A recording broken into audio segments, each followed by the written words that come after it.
to our video tutorial of how to pair your Bluetooth intercom unit to your mobile phone.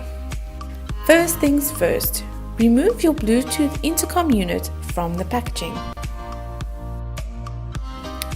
Next step is to hold in the power button for 5 to 10 seconds until you see a blue and red light flashing simultaneously.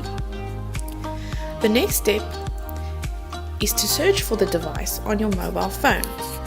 Open up your phone's Bluetooth settings and search for new devices. Look for a device by the name of T-Com. This will be your unit. Select the device to pair. On some devices you might find that your unit requires a password. That password will be 00000. As soon as the device has paired, you will find that your unit is only flashing a blue light. This is to indicate that your Bluetooth unit has now paired with your mobile device. Thank you for watching our video.